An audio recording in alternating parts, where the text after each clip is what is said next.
आज के समय में व्यक्ति का स्तर इतना गिर चुका है कि वह दूसरे को खुशी नहीं देख सकता, दूसरे को सफल होते नहीं देख सकता। उसको गिराने के लिए तंत्र क्रिया करता है, तंत्र का सहारा लेता है, प्रयोग इस प्रकार से कर देता है, उस व्यक्ति के जीवन में दुख ही दुख आने लगता है, उससे खुशियां छीन जाती है। तंत्र प्रयोग इतना भयानक होता है, पूरे घर को शमशान में बदल देता है। पूरे घर में कोई ना कोई व्यक्ति बीमार रहेगा, बीमार होते हुए उनका उपचार कराते हैं पर दवा नहीं लग पाती। ये लक्षण होता है तंत्र क्रिया का। रोजगार छूट जाता है, धन आना होता है कहीं पर वो धन नहीं आ पाता। उस व्यक्ति के सामने इस प्रकार समस्या होती है और चाह करके भी कोई मदद नहीं कर पाता। जो उसके अपने हितैषी होते थे एक समय में वो सब मुंह फेर लेते हैं। तो ये कलयुग का प्रभाव है। इस कलयुग में व्यक्ति की इसी प्रकार की मानसिकता है। पर इन लोगों से कैसे बचे जो इस प्रकार के कृत्य प्रयोग कर लेते हैं, क्योंकि ये लड़ाई सामने की नहीं है, ये लड़ाई पीछे की होती है। कौन कब तंत्र क्रिया कर देता है व्यक्ति को मालूम नहीं होता।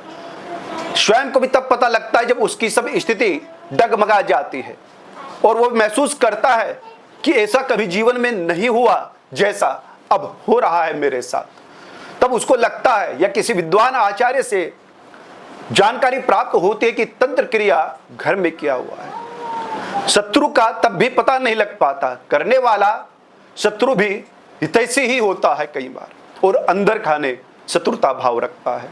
तो यहां पर उस अवस्था में आपको बताना चाहूंगा, तंत्र क्रिया जब हो रही हो आपके ऊपर, स्वयं कोई भी मंत्र प्रयोग ना करे। वह मंत्र प्रयोग करना समझ लीजिएगा जैसे कि आपको शस्त्र चलाना नहीं आता पर फिर भी आप सामने वाले व्यक्ति से लड़ने का प्रयास कर रहे हैं, तो उसमें नुकसान आपका होगा, चोट लग सकती है, हानि पहुंच सकती है। यहां पर आपको बताऊंगा कि कैसे हमें ऐसे समय में सावधानी बरतनी चाहिए, परिवार को सुरक्षित रखना चाहिए और स्वयं को इस संकट से बाहर निकालना चाहिए। प्रिय दर्शकों, इससे पहले कि बात प्रारंभ करूं, हमारे से जुड़ने के लिए चैनल को सब्सक्राइब कीजिएगा, वीडियो को लाइक और शेयर कीजिए। मां बगलामुखी का यज्ञ, मां बगलामुखी की कृपा, कलयुग की देवी मां बगलामुखी है। हर प्रकार की समस्याएं, तंत्र क्रिया हो, शत्रु के लिए मां बगलामुखी काल है, शत्रु के लिए मां बगलामुखी यमराज है, एकदम से शत्रु को नष्ट कर देती है। तो यहां पर मां बगलामुखी की साधना आपको करना चाहिए। मां बगलामुखी की साधना स्वयं करे, पर तंत्र क्रिया को जो मां बगलामुखी का साधक हो, जिसने मां बगलामुखी के मंत्र को जागृत किया हो, उससे तंत्र क्रिया को पहले समाप्त करवाए, तब जाकर के स्वयं मंत्र या बगलामुखी स्तोत्र सतनाम स्तोत्र का पाठ आप कर सकते हैं और मां बगलामुखी कृत्य विनाशक स्तोत्र का पाठ भी आप कर सकते हैं। वो उस अवस्था में करना चाहिए जब शमशान इत्यादि में जाकर के शत्रु द्वारा आपके ऊपर प्रयोग किया गया हो, उस अवस्था में करना चाहिए, जिससे कि शमशान की जो अधिष्ठात्री देवी है, मसान देवी है, महाकाली है, मरगट काली है, उनको शांत किया जाए मां बगलामुखी की साधना से। क्योंकि 10 महाविद्या में मां बगलामुखी भी 8वीं महाविद्या है और तारा, काली, छिन्नमस्ता सब महाविद्या में आती है।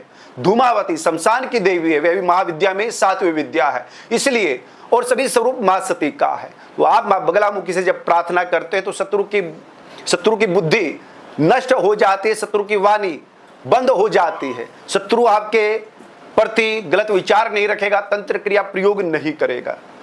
और उस अवस्था में आपको मां बगलामुखी के नाम का गाय के घी का दीपक घर में जलाना है और मां बगलामुखी के मंत्र का जप करते रहना है।